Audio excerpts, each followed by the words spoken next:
Bienvenidas, bienvenidos. Gracias por acompañarnos a esta conversación con una de las mujeres más exitosas del ambiente académico, de dirección en organizaciones reguladoras y de investigación en nuestro país, Valeria Moy.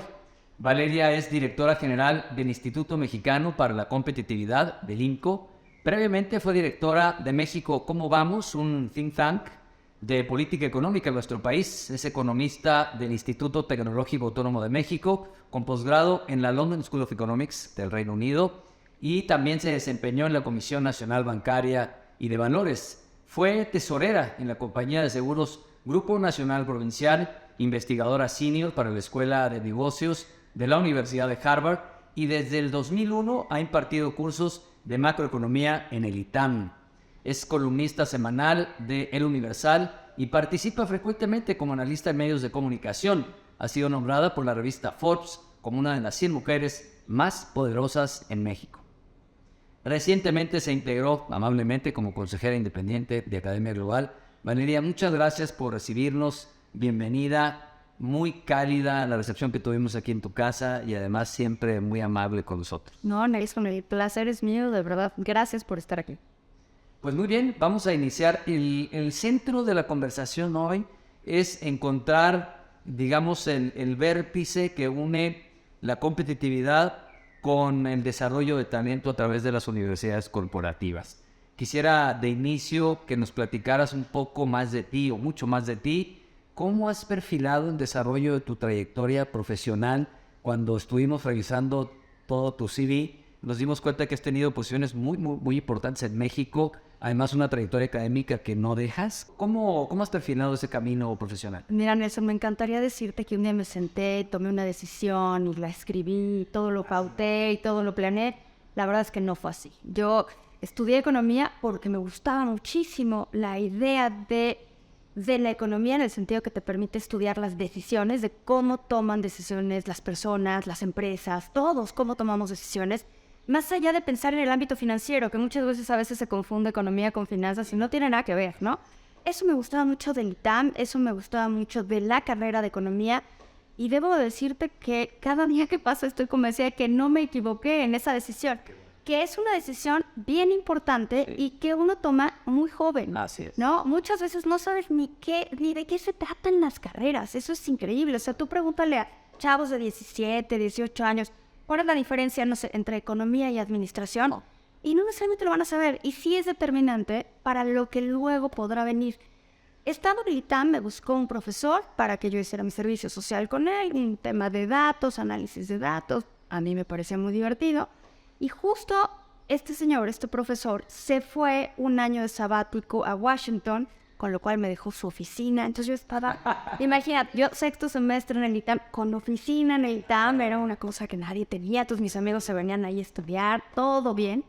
Y un buen día a Javier Gavito lo llaman de regreso de Washington para decirle que necesitaban que fuera vicepresidente de la Comisión Nacional Bancaria y de Valores. En ese momento era la bancaria por un lado, la de valores por el otro, y se iban a fusionar. Entonces llamaron a Javier como parte de ese nuevo equipo, y Javier me dijo: Valeria, ¿qué crees? Ya no vas a hacer servicio social en el ITAM, vas a venirte a trabajar conmigo. Fue un gran mentor mío, Javier Gavito. La verdad es que le estoy muy agradecida porque mi primera como gran oportunidad laboral, ya había trabajado antes, pero me la dio Javier. Creo que vio que era ordenada dentro del orden que un adolescente puede tener, ¿no? Porque al final del día estás toda, bueno, ya no era tan adolescente, pero es al final del día estás saliendo de la adolescencia, todavía traes muchas cosas revueltas. Y yo creo que eso le gustaba, era un tema de sistematizar bases de datos, sistematizar información. Creo que lo que más relevante le pudo haber parecido en ese momento es que no le quedaba mal. O sea, si yo prometía algo, tenía algo, no tenía estos pretextos de no, es que no me dio tiempo, espérate, es que no. O sea, si yo decía, el lunes está, si el lunes yo decía, el lunes, por cada vez me daba la oportunidad de decir, tú me dices, o sea, tú me dices, está el lunes, el martes, yo no tengo prisa. Pues qué inteligente, ¿no? Tú me dices, y entonces yo ya funcionaba. Y yo sí tenía un gran compromiso de si yo dije el lunes, esto está el lunes. ¿Viene de tu familia? Pues quizás viene de mi mamá, quizás viene de mi papá, de uno tiene los compromisos que tiene, uno los asume y uno cumple con ellos, ¿no? Y esto de estarle buscando pretextos, pues la verdad es que uno no cae, si estás buscando pretextos. Claro. Y entonces llegas a la Comisión Nacional Bancaria Bueno, y de Valores. Y de valores que se fusionan. ¿Y qué momento crees que era? Pues 1994. No, hombre. Uno de los momentos más críticos para la historia económica de México. Yo entré a la bancaria alrededor de agosto, por ahí, de 1994. Ya veníamos de muchos temas. En agosto ya se veía, o sea, el ámbito ya estaba caldeado, Sí. pero de repente revientan las cosas en diciembre. Y esto que era como la primera experiencia laboral, pues yo todavía estaba estudiando, iba primero a clases y luego al trabajo, pues se volvió de repente muy, muy serio, ¿no? De repente los bancos en México estaban quebrando, de repente el tipo de cambio que era fijo se va flexible en cuestión prácticamente de días, y entonces hay que reaccionar a tasas importantísimas de interés, ¿no? De repente tasas que estaban ya casi en un dígito, se te vuelven a ir a 40%, el mercado empieza a tronar, colapsa todo, y entonces para mí fue una época de aprendizaje express, ¿sabes? Así de, o sea, no te da tiempo de revisar lo que viste en la carrera, es aquí aprendes rápido, porque Y muchas veces no lo vives en mucho claro que tiempo. no, claro que no. Entonces de repente pues te tienes que poner a aprender rápido, porque además no puedes decir que no sabes, que no lo entiendes, no puedes pedir, oigan, ténganme paciencia. No, te tienes que poner la pila y aprender y proponer. Me imagino que en ese momento, a la par del aprendizaje profesional, por el ambiente que se generó, vino también un proceso de madurez como persona para ti, porque el ambiente así era, ¿no? No te quedaba de otra porque además, pues tú veías pasar por la oficina gente que solo habías visto en los periódicos o que quizás habías oído su nombre nombrar por algún lugar y de repente estás en una junta con esa persona porque el banco estaba teniendo un problemón, porque había que proponer ideas, porque había que dar soluciones. Y si algo de lo que nos pidieron a ese grupo, éramos un grupo de jóvenes del ITAM, en ese momento del ITAM, era, tengan idea, o sea, ayúdenos a ver cómo hacemos esto, ¿no?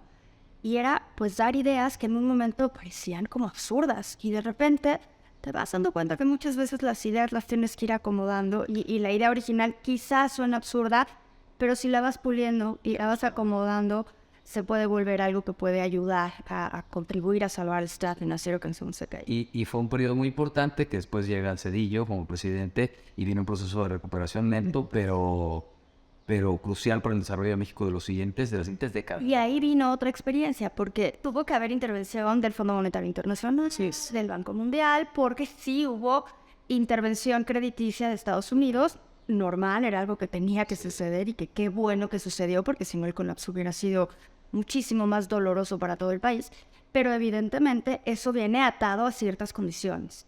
Y esas condiciones eran, en el caso en el que yo estaba, era, pues vamos a revisar la regulación bancaria para ver si esto puede seguir funcionando como estaba o si tenemos que hacer cambios importantes a la ley que regula los bancos y a la ley que regula el mercado. Positivo también. Positivo, un aprendizaje enorme porque tenías a personas del Banco Mundial, del Fondo Monetario Internacional, sentadas en oficinas contiguas, porque no era una cosa de, había una vez a la semana una llamada, no, para nada, estás ahí, y era de rebotar todo el tiempo discusiones que financieramente me parecían muy importantes. Muy importantes.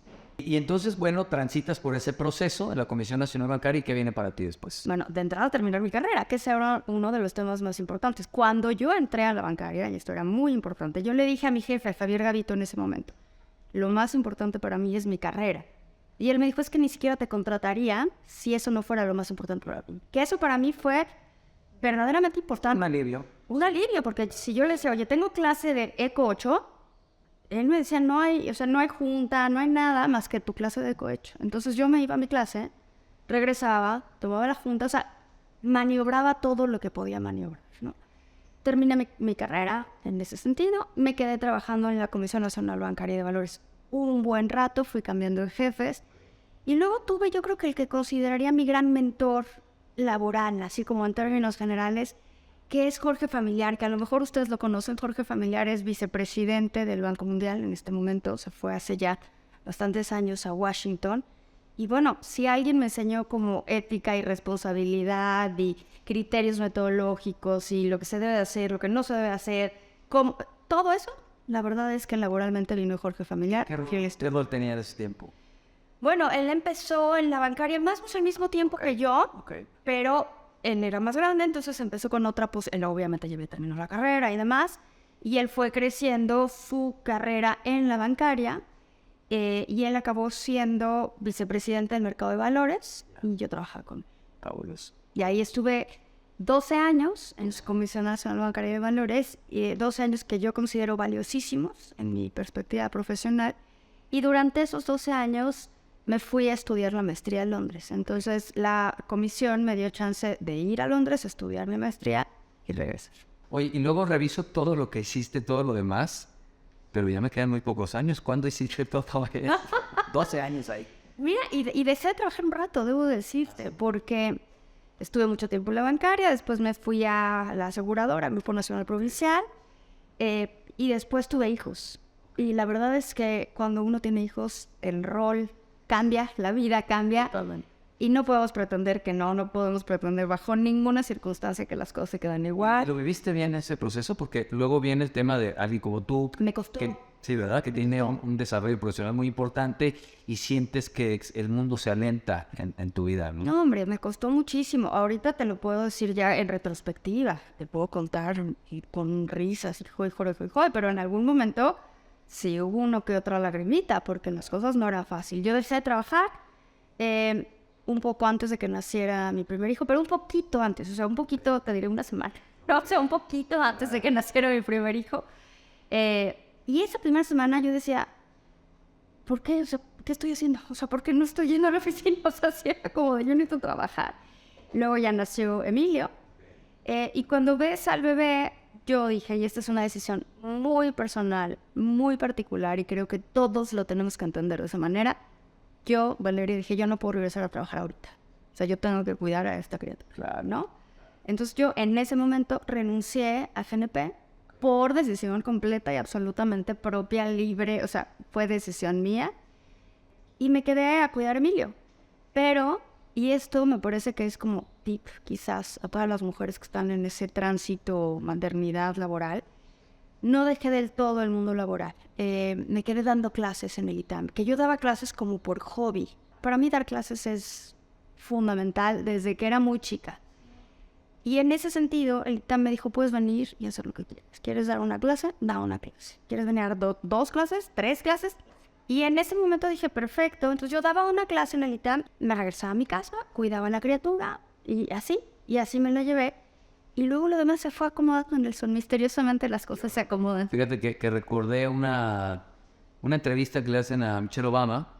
Cuando nacen sus hijos, dice que llegó un momento de frustración tal que incluso le daba hasta coraje cuando Obama se iba a la oficina y ella se quedaba en la casa, ¿no? Y sí se siente eso cuando ves que se sigue desarrollando profesionalmente tu pareja y tú te tienes que quedar haciendo. No, bueno, yo me acuerdo de días en los que yo tenía una rutina laboral y aquí había días que me veía yo en pants todo el día. En este uniforme como pants, que es ropa con la que puedes dormir, pero con la que puedes ir al súper, pero no dejan de ser pants, ¿no? Entonces sí había un momento donde decía, ya Valeria, por favor, tienes que salir de esto o te vas a volver loca. Pero ese momento se dio cuando se tenía que dar. O sea, eso es bien importante decirlo. No lo apure. Se dio cuando se tenía que dar. No, lo procesaste muy bien. Y bueno, llegamos a hoy al INCO, que es un instituto con mucho respeto en México, que es un monitor de la competitividad de nuestro país. Y por la oportunidad que he tenido de dialogar contigo, de escucharte muchas veces, creo que es uno de los que más exposición ha tenido en una administración federal muy importante. Ha sido una voz que se escucha por las empresas, que el gobierno le tiene su respeto. Te he visto entrevistar gobernadores y cuando empiezas con los números, indicadores de competitividad, desnudas la realidad de México. Pues es que los datos están ahí para algo, ¿no? Yo no creo que los datos estén para no usarse. Los datos tienen que servir de algo. Y si no nos sirven para ver cómo podemos mejorar algunas condiciones de este país, pues entonces no entiendo para qué los sacamos. Entonces sí, en efecto, el INCO produce muchos datos, genera mucha información. Y otra gran parte de la información que usa el INCO pide fuentes públicas. O sea viene del INEGI, de otras bases de datos, fundamentalmente el INEGI. Y lo único que quiero, Nelson, y de verdad lo digo con absoluta claridad, es que este país le vaya mejor. Porque yo soy de aquí son mis hijos, aquí vivimos y aquí nos vamos a quedar. Entonces, sí quiero que las cosas mejoren.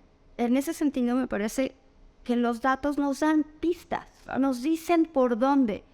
Y tú me mencionas ahorita, has estado platicando con gobernadores y es muy curioso.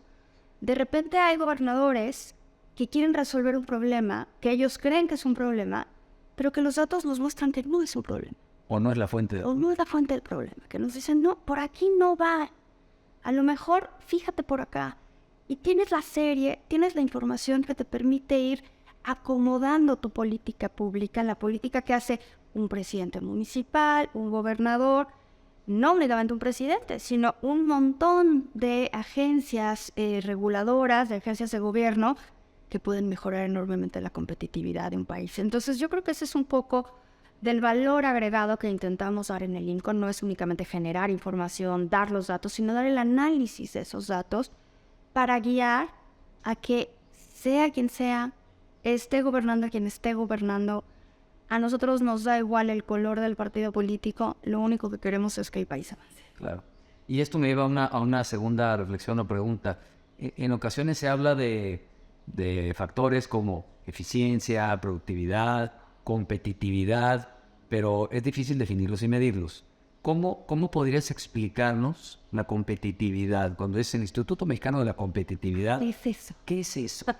Sí. ¿Cómo lo están midiendo? ¿Cómo miden la competitividad? Mira, definimos, ahora te digo cómo la medimos. La definimos como la capacidad que se tiene para atraer y retener talento e inversión.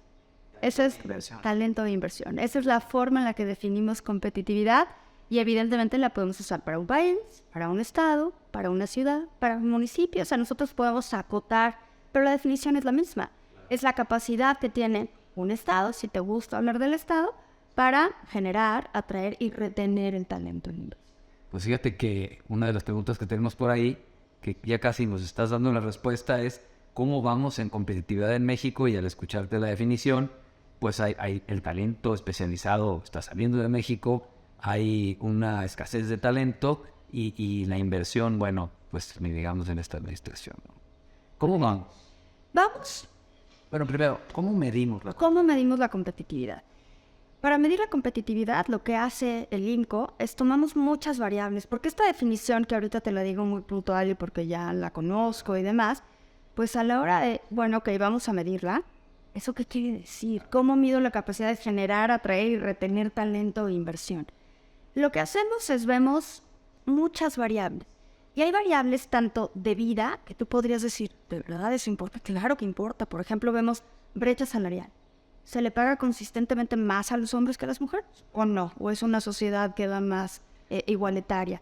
Vemos también, por ejemplo, la calidad del aire. Yo me diría, bueno, ¿incide en la competitividad? Claro que incide en la competitividad. Si no puedes respirar, pues entonces, ¿de qué competitividad estás hablando? Vemos, por supuesto, temas educativos. Muy importante ver temas educativos. Y temas educativos tenemos un montón de información. Tenemos la información de cuántas personas estudian la primaria, la secundaria, la preparatoria, cuántas personas entran a educación terciaria. La tenemos segmentada por sexo, sabemos si son hombres, si son mujeres, sabemos cuándo salen de las carreras. Entonces, tenemos un montón de información en ese sentido. Tenemos también, por ejemplo, información de cuántas universidades de buen nivel, universidades de excelencia hay en cada estado del país o en cada ciudad. Todo depende de cómo el nivel al que lo estemos haciendo. Y vamos midiendo también, por supuesto, condiciones de mercado laboral. El número de trabajos, el salario, cómo ha crecido el salario, las condiciones de pobreza, las condiciones de infraestructura de una ciudad. Tiene carreteras, tiene puertos, tiene aeropuertos. Entonces la competitividad te la puedo definir muy bonito, la medición es más compleja. Pues sí, yo recuerdo, yo estudié economía también, y recuerdo que teníamos un indicador que era como el riesgo país, ¿no? O el indicador Exacto. país. ¿Y eso Pues qué es esto, ¿no? De pronto es todos estos factores que te dan un indicador de cómo están las condiciones del país. Es algo así. Es algo así y lo medimos dependiendo si es el indicador de competitividad, el índice de competitividad estatal, el del país o el de las ciudades. Pues tenemos 80 variables o 70 variables, pero básicamente estamos hablando de un número importante de variables que medimos a través del tiempo, a lo largo de los años, para ver cómo van cambiando pues estas condiciones y cómo repercute eso en la competitividad del país, del estado o de la ciudad. Muy bien. Oye, y entonces, ya que nos platicas cómo se miden, cómo están analizando estos indicadores, ¿en qué estado se encuentra la competitividad de México hoy? ¿Qué crees? ¿Dónde crees que se ubique la competitividad? Tienes una idea y seguramente esa idea será correcta. Pero si lo pones en una escala. Si lo pongo en una escala, la Ciudad de México suele ser competitiva y suele ser competitiva por una razón en particular. Muchas de las inversiones se registran en la Ciudad de México, independientemente de a dónde se vayan, ¿no? De dónde viva la inversión, se registran en la Ciudad de México y eso hace que la Ciudad de México tenga por naturaleza un sesgo, ¿no? Eso lo entiendo y lo reconozco. Por otro lado, vemos una competitividad continua, o sea, siempre está en buen lugar, a veces sube un poquito, a veces baja un poquito, pero vemos una muy buena competitividad en Nuevo León, desde luego. Vemos, hay un caso que a mí me parece fascinante de éxito en términos de competitividad, que es el caso de Coahuila. Coahuila hace unos años estaba en la posición número 12 del país y ahorita está en la tercera posición. O sea, lo que hizo Coahuila en el sonido a mí me parece apasionante. Coahuila se sentó y dijo, ¿qué está mal aquí? ¿Qué hay que corregir? Y vio que muchos de los indicadores en los que salía mal evaluado eran los indicadores de seguridad. Entonces dijo, bueno, ¿qué es lo que tengo que corregir? En la seguridad. Y se han enfocado a corregir eso. Ahora, no es rápido, no es en un año, no es en una administración. Y entonces, a lo largo de varios años, con el trabajo continuo, eso es muy importante, no es coincidencia, con el trabajo continuo, Coahuila hoy ocupa la tercera posición. Fíjate, pensé que me ibas a comentar que se había reposicionado porque en los demás había crecido el tabaco. Sí, ¿No? Coahuila subió. Querétaro suele estar bien ubicado. Querétaro bajó un par de posiciones, pero Querétaro suele estar bien ubicado y Chihuahua suele estar también muy ubicado. Oye, y si importa tanto este tema, ¿cómo está Yucatán? Que es un estado muy seguro. Yucatán está mejor de lo que estaba antes. Está en la posición número 12, 13, por ahí. Porque en efecto está muy bien posicionado en temas de seguridad. No está tan bien posicionado, por ejemplo, en temas de factores. Tiene un tema con el uso de la electricidad. Y ahí hay temas que dependen del Estado, que pueden hacer, pero también hay temas que no dependen del Estado. Hay temas del ámbito federal, donde cualquier entidad, ahorita estamos hablando de Yucatán, pero cualquier entidad, pues se va a ver limitado por decisiones que se toman en la federación. ¿Sinaloa cómo está? Sinaloa está bastante mejor de lo que uno pensaría. Sinaloa es un gran estado en términos, y te voy a decir por lo que digo, por lo que uno pensará, ¿no? Es un estado muy dinámico, es un estado en el que se ve que las cosas están pasando, que las cosas están cambiando, y a pesar de lo que oímos y de la quizás fama que ha generado a lo largo de muchos años, la seguridad no es ni de cerca de las peores condiciones del país, ¿no? La seguridad de Sinaloa está bastante mejor de lo que pensaba. Sí, digamos que es otro tipo. Es otro tipo. De condiciones de violencia que se generan. Es otro tipo. Pues complicado analizarlo, es complicado decirlo, porque cualquiera me dice, oye, no me vengas. No, ojo, hay que tener mucho cuidado con los datos, pero lo que muestra Sinaloa con los datos públicos del INEGI es que Sinaloa es un muy buen estado en materia de competitividad, incluso en términos de las ciudades más competitivas, ahí está Mazatlán y Culiacán. Fíjate, excelente. Oye, mencionabas en toda tu narrativa que la educación es un factor importante. En tu conocimiento de la competitividad, vamos ahora a las empresas, ¿qué rol juega la formación, el desarrollo de talento y la educación para mejorar la competitividad de las empresas, de las organizaciones? Ni siquiera lo veo como algo separado. O sea, lo veo como algo que va junto. Las empresas simplemente no pueden desarrollar lo que podrían desarrollar si las personas que forman parte de esas empresas no tienen el talento para hacerlo. Ni siquiera lo podemos separar, porque ya no hablamos y mucho, y creo que esto va a ser cada vez más drástica la diferencia. Ya no hablamos de personas, te acordarás en los modelos económicos que nos enseñaron, decían capital y trabajo. Sí. Ya los modelos ya no hablan de capital y trabajo, los modelos hablan de capital y capital humano. Ya no es trabajo, ya es capital humano. Entonces ya es bien diferente, porque el capital humano ya no es solo trabajo. Ya son personas que tienen capacidades de hacer cosas, que tienen diferente capacidad para hacer diferentes cosas en los diferentes sectores en los que se empleen. Me parece muy interesante escuchar todo el tiempo una queja continua de no encontramos gente, no encontramos gente, no encontramos gente. Y yo digo, ¿cómo que no hay gente? Si mira, los datos del INEGI muestran que sí hay gente. Bueno, no encontramos gente capacitada, no encontramos la gente que necesitamos. Y ahí me parece que hay un hueco entre lo que el sistema de educación pública o privada genera y lo que el sector laboral, ¿no? Lo que las empresas necesitan. Y ese hueco, Nelson, alguien lo tiene que llenar. Exacto. Bueno, pues precisamente es ese hueco en donde se ubican uno de los modelos emergentes de capacitación y educación, son las universidades corporativas. Y en ese sentido, hay una reflexión y bueno, literatura al respecto de que en los últimos quizás 20 años las universidades corporativas se han convertido en ese modelo emergente, en ese motor intelectual de las organizaciones. Y aquí preguntarte, ¿qué características crees que deben tener estas universidades corporativas que han venido a lo largo del tiempo cambiando desde universidades corporativas que solo permean principios, valores y cultura, válido, universidades de una segunda generación que ya tienen roles de capacitación funcional, a universidades de tercera generación donde generan competencias de alto valor agregado, de última generación? Entonces, en este ecosistema de las universidades corporativas, ¿qué características crees que debieran tener para ser un impulsor directo de la competitividad en las empresas? ¿Cómo debieran funcionar? Creo que van a tener de entrada que cubrir un rol que quizás no me gusta que exista, pero existe, que es cubrir esta brecha de lo que la empresa necesita frente a lo que los estudiantes, ya sea de preparatoria o de una carrera, salen, con la información que salen. Yo he visto a lo largo de mis muchísimos años de dar clases un deterioro lento, pero consistente. Gradual, pero está ahí, es visible, es notorio en la enseñanza de matemáticas. Yo creo que esto no depende de los chavos, porque muchas veces somos muy duros al juzgar y decir, estos chavos que no. La verdad es que las matemáticas, si no te las enseñan bien, te generan cierta resistencia, ¿no? Y sí he visto un deterioro en la forma en la que van aprendiendo matemáticas. Eso lo único que me hace pensar es que se las enseñaron mal en algún momento de la vida, ¿no? Creo que este tipo de universidades, este tipo de capacitación corporativa que mencionas, Nelson, va a tener que cubrir esos huecos.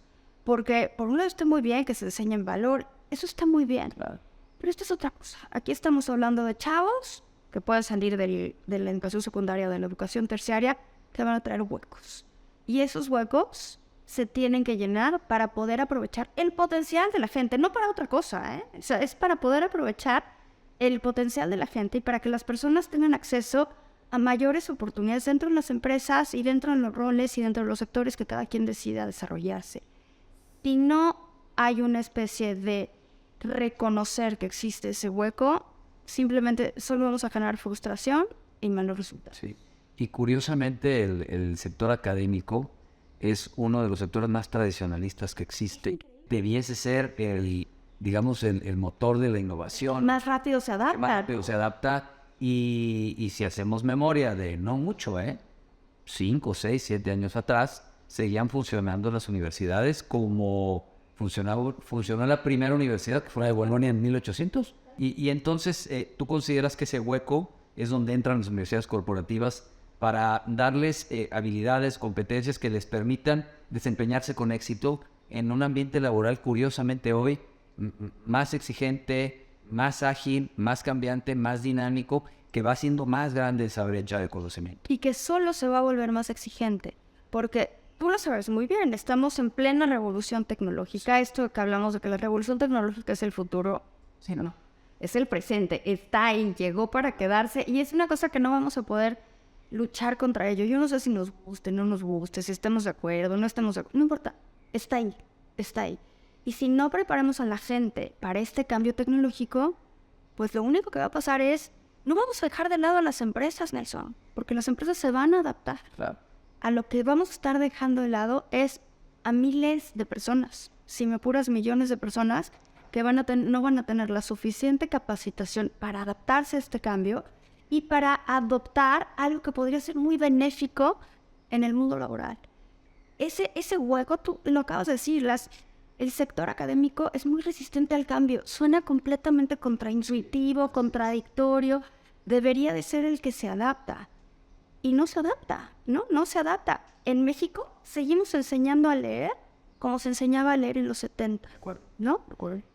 Sí, lo que usamos aquí en México para enseñar a leer es algo que en los países nórdicos que solemos emular como economías a las que nos queremos parecer, la forma, el método que enseñamos en México para enseñar a leer no se usa desde hace mucho tiempo, porque lo consideran que deteriora la capacidad cognitiva, que los chavos aprenden a leer, pero de una forma mecánica, sin comprender lo que leen. Que esa forma es estructura mental. Y lo cambiaron. Ya no enseñamos a leer así, ya enseñamos a leer distinto, a otra edad, ya demostramos no sé qué cosas. Y aquí seguimos empeñados y lo ves. O sea, tú metes a las criaturas al jardín de niños y a los 4 años te llama la maestra. Oye, la criatura no sabe leer. No, es que no quiero que sepa leer. O sea, yo a los 4 años no quiero que sepa leer, quiero que aprenda otras cosas. A los 7, 8, ya aprenden a leer. Ahorita no quiero que a fuerzas aprenda a repetir sílabas que ve como jeroglíficos en un papel, ¿no? Y no estamos adaptándonos a ese cambio. Me parece que alguien va a tener que llenar el hueco porque si no estamos condenando un pedazo importante de la población a mantenerse rezagada. Sí. Fíjate que una de las competencias que más valoro en el aprendizaje, en el proceso de enseñanza-aprendizaje, es una competencia de la capacidad de aprender a aprender. Eso es clave. Eso es clave y es muy complejo que se desarrolle, muy difícil y sobre todo el que se tenga esa convicción, esa intención, esa voluntad de un aprendizaje continuo, de saber cómo aprender aquello que necesitas, nos enseña. Totalmente, totalmente. Sí tenemos que darnos cuenta de que uno nunca termina de aprender. O sea, que no termina uno la carrera y te dan... Ya se acabó. Y bueno, gracias. No. Estás apenas empezando. Apenas estás teniendo la base con la cual vas a poder empezar a construir.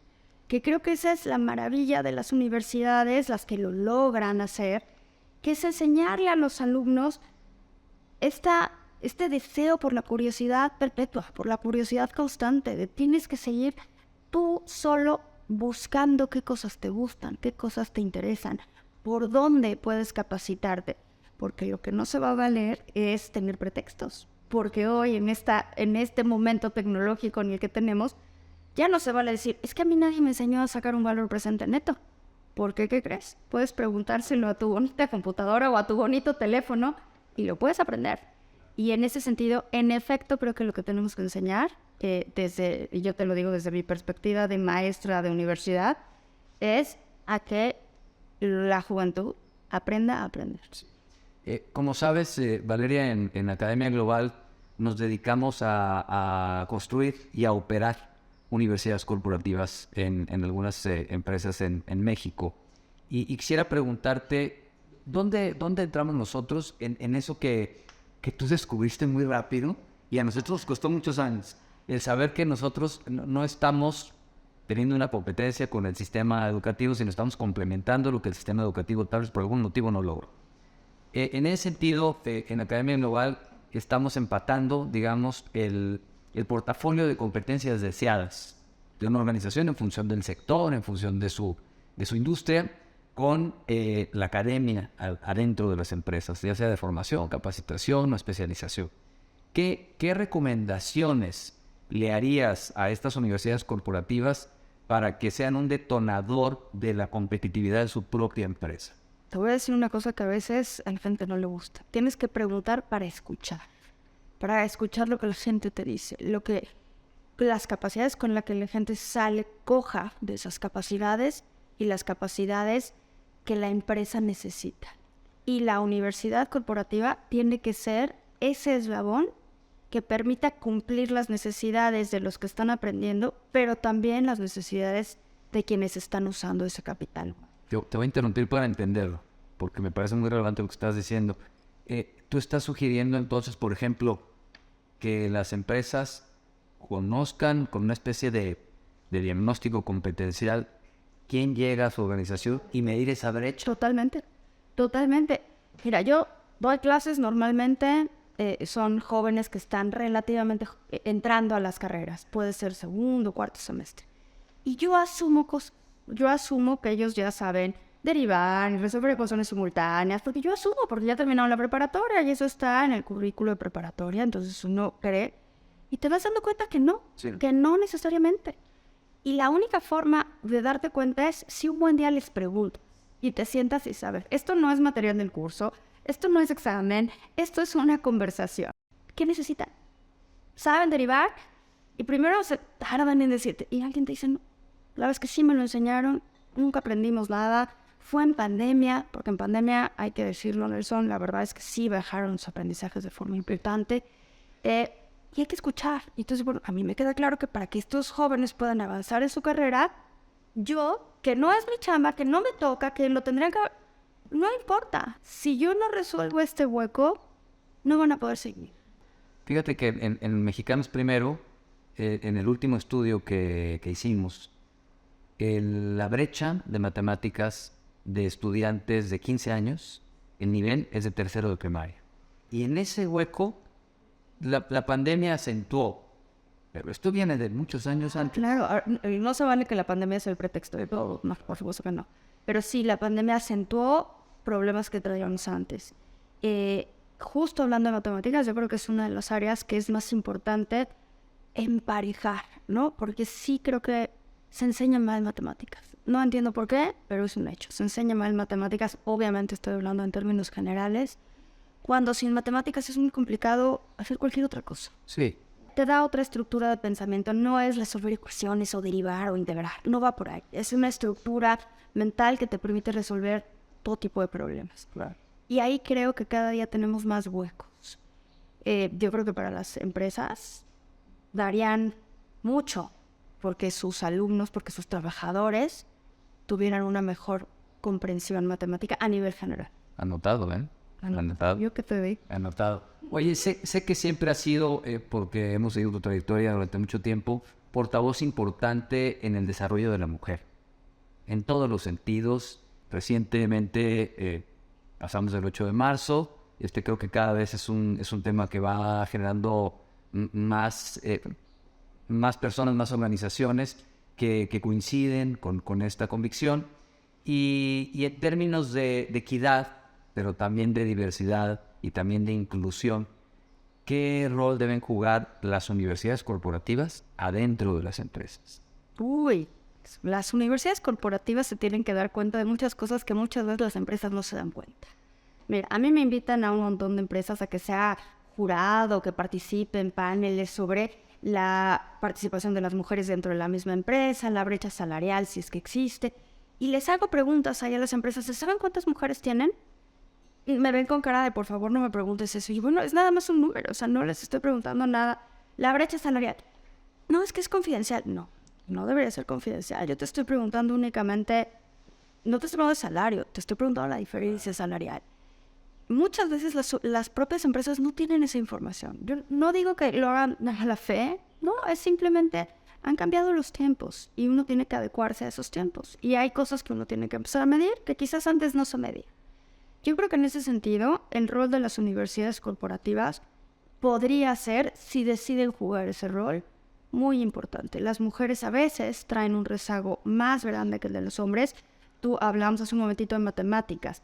Las niñas, cuando estudian matemáticas, las pruebas PISA muestran que en primaria les va mejor. Y conforme van pasando de grado, caen y los hombres las rebasan. ¿Qué pasa? Hay algo que pasa que todavía no logramos entender. Si las universidades corporativas lo asumen como una de sus misiones, podrían ser un jugador muy importante en mejorar la equidad de género dentro de las empresas, pero va más allá, es del conocimiento que traen las mujeres. Yo he reflexionado mucho sobre el tema y hay hoy una especie de moda con el lenguaje. Yo dije, bienvenidos, y entonces en ese sentido fui excluyente. Debí haber dicho, bienvenides todes, estoy contente de estar aquí, ¿verdad? Y entonces en ese sentido hubiese sido muy incluyente, pero yo creo que la inclusión tiene sus fronteras. Porque si tú quieres ser incluyente, bueno, pues aprende braille, aprende lenguaje de señas. Lo digo porque hoy en tema de la inclusión femenina, ya creo que invadió como una moda el tema del lenguaje y no es eso. Mira, cuando yo entré al INCO hace 3 años, yo quise poner un área de género.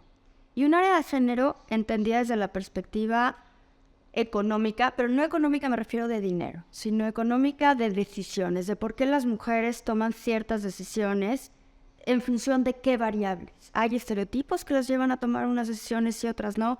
Hay algo que pase en su carrera estudiantil que las excluya del mercado, del sistema, del propio sistema. Hay algo que haga que las mujeres escojan ciertas carreras y no escojan otras carreras. Yo lo que quería es entender qué es lo que está pasando en ese sentido. Yo no quería hacer del LIMP un área o tener un área activista, ¿no? Yo dije, lo que necesito es entender. Hay una perspectiva del lenguaje, hay una perspectiva activista, y esas me parecen muy bien esos arenas. Cada quien lleva la batalla donde la quiere llevar. Yo la quise llevar desde el lado de los datos, desde el lado del análisis, desde entender qué es lo que está sucediendo. Y hemos visto muchas cosas muy interesantes, ¿no? Mira, por ejemplo, acabamos de presentar hace nada, la semana pasada, una encuesta que levantamos a 1,600 personas, hombres y mujeres, trayectorias laborales, edades, de todo. O sea, era Nivel nacional. cualquiera puede contestar esta encuesta, solo la puedes llenar una vez y queremos ver tu trayectoria y los obstáculos que has vivido durante tu carrera profesional, sea la que sea que hayas llevado. Y hay algo que me llamó la atención. Más o menos el 30% de los hombres que respondieron dudan de su capacidad. Entonces, sí, a la hora que nos dan una tarea nueva, un trabajo nuevo, algo nuevo que tenemos que hacer, sí no sabemos qué es lo que voy a hacer. Lo hago. Los hombres. Los hombres. Pero dudo, 30%. En las mujeres ese porcentaje sube a 52%. Las mujeres tienen mucho más miedo de hacer algo nuevo, de tomar una responsabilidad nueva, de emprender algo distinto. Y eso te habla de algo de confianza. Hay algo que está pasando antes. Y eso es lo que es importante entender. En esta gran encuesta que hicimos, que había muchos rangos de edad, las mujeres más jóvenes son quienes más dudas tienen. Entonces, incluso en esta generación de mujeres muy empoderadas, las dudas siguen ahí. Algo como sociedad no estamos haciendo bien eso, porque no tendría por qué dudar más una mujer que un hombre de sus conocimientos. Yo entiendo que a todos nos da miedo el cambio, a todos, cuando viene un cambio de trabajo, a todos nos da algo de temor. Pero ¿por qué el género tendría que jugar un papel ahí? Y yo creo que esa es la siguiente iteración que vamos a hacer. ¿Por qué? ¿Qué pasa antes que genera esas dudas? Y vimos algo, obviamente comprobamos algo que todas las mujeres sabíamos, que es en el momento en el que tienes hijos o incluso cambias de estado civil, pues tus posibilidades laborales empiezan a cambiar. Y lo que queremos es entender cómo es este fenómeno, qué podemos hacer para contribuir a que las mujeres tengan carreras profesionales satisfactorias y benéficas para todos. No hay, y esto es solo una de las hipótesis, ¿no? De los supuestos del modelo. No hay, saliendo de primaria, por ejemplo, un tema entre secundaria y bachillerato de machismo, de bullying, que haga que la mujer se estanque un poco en estas edades. No lo sabemos. O sea, me suena la hipótesis, pero la tengo que probar, ¿no? Los datos, por lo menos lo que levantamos ahorita, no iban encaminados a probar eso, pero definitivamente tenemos que empezar a poner cosas sobre la mesa y empezar a discutir dónde está la fuga, dónde se nos está yendo el talento para poder entender las razones. Yo pensaba antes de esto que eran más las mujeres, o sea, antes de entrar al INCO y meterme mucho más a temas de educación y de género, que más mujeres abandonaban la escuela que hombres. Y tal vez era porque yo sabía que muchas mujeres abandonan la escuela entre la secundaria y la preparatoria. Y en mi cabeza, cuando oía más mujeres, yo decía más mujeres que hombres. Y no, son los hombres los que abandonan más la escuela. Y los hombres abandonan más la escuela justo para meterse al mercado laboral, ¿no? Entonces, para mí fue como un descubrimiento. Entonces, tengo que ver qué es lo que pasa que hace que hombres y mujeres abandonen la escuela. Para los hombres lo tengo muy claro, es el mercado laboral. Fíjate que Mexicanos Primero, algo parecido se hizo alguna vez, y hay una curva creciente de embarazos. Un tema radical, que por cierto es una variable que también consideramos en los índices de competitividad. Mira, muy bien. Oye, quiero presumir un poco en ese sentido. En la Academia Global, el 66% de los puestos gerenciales y directivos es de mujeres, el 66%. Y aquí quiero públicamente agradecerte porque hace semanas te llamé, te platiqué un poco de todo esto que estamos haciendo y te pedí el que pudieras participar en la Academia Global como consejera independiente, que para nosotros es evidentemente un lujo. Y quiero decir que rápida y amablemente aceptaste, y quiero preguntarte por qué. ¿Por qué voy a decir que no? Es algo relacionado con educación que puede mejorar la vida de millones de personas. ¿Por qué diría que no? O sea, a mí lo que me interesa, sí me gusta, te digo, soy como de los personajes de Mafalda, ¿no? Ya sabes, está Susanita que siempre quiso ser mamá, está Mafalda que siempre quiso cambiar al mundo. Yo siempre quise ser maestra, ¿no? O sea, tengo como esa vocación de explicar, de entender el poder de la educación. Yo creo que la educación es el gran igualador en una sociedad. Hablamos mucho de desigualdad, de oportunidades, y sí siento que sí hay un tema que tenemos que cuidar y que mejorar como sociedad, es la educación. Pública, privada, de donde venga, tenemos que dar educación de buena calidad. Si no, vas a estar sacando gente continuamente, y vas a estar desperdiciando el potencial de la gente. Y pocas cosas me parecen más crueles que no aprovechar el potencial que tiene la gente. Entonces me invitas a un consejo que se dedica a hablar de educación, dime por qué te diría que no. No, te agradezco mucho. O sea, eres muy generosa, además, debo decirlo siempre. Y yo tenemos que hace mucho tiempo y eres muy, muy generosa. Oye, no quisiera concluir sin pedirte que nos recomiendes algunos libros de lo que estás leyendo, Okay. lo que estás viendo. ¿Qué nos recomiendas? Hay una audiencia grande, Muy cabrón. bien. Voy a recomendar mi libro favorito de hace mucho tiempo, que me cambió la vida. No sé si para bien o para mal, pero me la cambió. Y creo que todos lo tenemos que leer, que es Sapiens. Sapiens es una maravilla de libro de Harari. Es una especie de compendio de la historia de la humanidad. Me parece que vale la pena enormemente. Entonces, Sapiens es una maravilla de libro. Otro libro que me parece muy importante leer, que es de muy fácil lectura, pero que me parece bien importante en estos tiempos, que se llama Factfulness, de Olan y Hans Rosling, unos padre e hijo suecos. Y lo que hacen los Rosling es medir puras métricas, puros datos, qué tan mejor o peor está la humanidad. Porque traemos como todo este discurso de que todo está mal y todo está... Y está mejor que antes. Está infinitamente mejor que antes en prácticamente todas las métricas. Y lo único que hace Rosling es mostrarnoslo, ¿no? Es decir, miren, aquí están las cifras de pobreza a lo largo de los años en el mundo. Aquí están las cifras de malnutrición a lo largo de los años en el mundo. Aquí están las cifras de enfermedades infecciosas.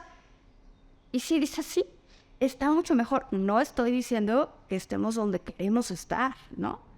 Pero sí es bien importante reconocer los avances y reconocer los logros para poder construir. Entonces, Factfulness me parece una maravilla. Y otro de mis libros favoritos del mundo mundial, por ahí, no es nuevo, no es algo que haya leído recientemente, pero que sí he releído en un par de ocasiones, es El nombre de la rosa, de Humberto Eco. De mis libros favoritos por mucho. Okay. Y habla del poder no solo de la educación, sino del poder de la risa en la educación. Entonces, vale la pena. Muchas gracias. Oye, algo más que nos quieras compartir, nos quieras decir. No, que sigue este trabajo, me parece fundamental. Hay que cubrir huecos y hay que cerrar esos huecos, porque la gente de este país se lo merece. Valeria Moy, fue un placer, como siempre, conversar contigo. Nos diera mucho gusto continuar, pero evidentemente tenemos que concluir en este momento. Muchas gracias. Gracias a todos. Gracias.